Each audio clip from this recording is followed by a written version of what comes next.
ভেবে দেখুন তো, আপনি সন্ধ্যাবেলা কোনো নির্জন রাস্তা দিয়ে হেঁটে যাচ্ছেন এবং রাস্তার পাশে একটি আশ্চর্যজনক কার্ডবোর্ডের বক্স পড়ে থাকতে দেখলেন, এবং আপনি যখন সেটাকে ভালো করে লক্ষ্য করলেন তার মধ্যে একটি বাচ্চা ছেলের লাশ দেখতে পেলেন। ব্যাপারটা ঠিক আপনার কাছে কেমন লাগবে? নমস্কার বন্ধুরা, আমি সুদীপ, আপনারা দেখছেন কিউরিয়াস লেজেন্ডস। আপনারা ঠিকই শুনেছেন, এমনই একটি রহস্যজনক ঘটনা যা আপনাদের সামনে আমি আজকে তুলে ধরব। ফিলাডেলফিয়ার গোয়েন্দাদের সবচেয়ে পুরনো অমীমাংসিত রহস্যগুলির মধ্যে এটি একটি হলো বয় ইন দ্য বক্স। এটি এমন একটি কেস যা বহু বছর ধরে তদন্তকারীদের এবং সাধারণ মানুষের মনোযোগ আকর্ষণ করে আসছে, কিন্তু আজও এর রহস্যভেদ করা সম্ভব হয়নি। এই রহস্য শুরু হয়েছিল 1957 সালের 23শে ফেব্রুয়ারি সন্ধ্যায় ফিলাডেলফিয়ার ফক্স চেজ এলাকার একটি নির্জন জায়গায় একটি কার্ডবোর্ডের বাক্সে 4 থেকে 6 বছর বয়সী একটি ছেলের মৃতদেহ পাওয়া যায়। ছেলেটির শরীরে মারধরের চিহ্ন ছিল এবং তার চুল এলোমেলোভাবে ছাঁটা ছিল।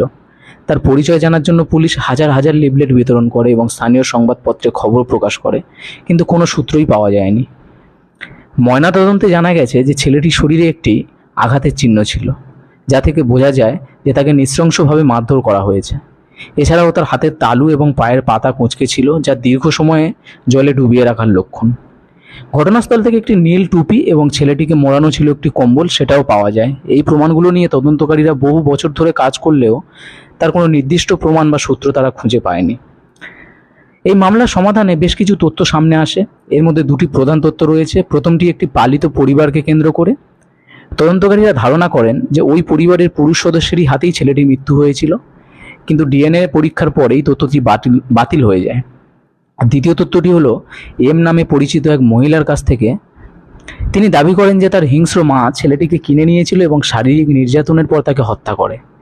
যদিও তার বর্ণনা পুলিশের কাছে বিশ্বাসযোগ্য মনে হয়েছিল, কিন্তু তার মানসিক অসুস্থতার ইতিহাস এবং প্রতিবেশীদের অসঙ্গতিপূর্ণ বিবরণের কারণে এই তথ্যটিও প্রমাণিত হয়নি। এরপর কি হয়? 1998 সালের এই মামলা তদন্ত আবার শুরু হয়, যখন ছেলেটির মৃতদেহ কবর থেকে তুলে এনে আবার ডিএনএ টেস্টের জন্য নমুনা সংগ্রহ করতে পাঠানো হয়।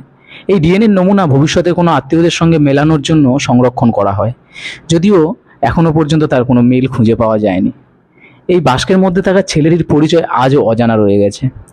এই হৃদয় বিদারক ঘটনাটি ফিলাডেলফিয়ার ইতিহাসে একটি কালো অধ্যায় হিসেবে রয়ে গেছে এবং যা আজও অনেক প্রশ্নের জন্ম দেয়। তাহলে বন্ধুরা, আপনি ভেবে দেখুন, এরকমটা যদি আপনার আশেপাশে হতো, আপনার ঠিক কেমন লাগতো? তো এই ভিডিওটা যদি আপনাদের ভালো লেগে থাকে তাহলে ভিডিওতে অবশ্যই একটি লাইক করবেন, কমেন্ট করবেন আর জানাবেন ভিডিওটি আপনাদের কেমন লেগেছে। তো দেখা হচ্ছে এরকম একটি কোনো অজানা গল্প নিয়ে পরের ভিডিওতে। ততক্ষণের জন্য আপনারা ভালো থাকবেন, সুস্থ থাকবেন। নমস্কার।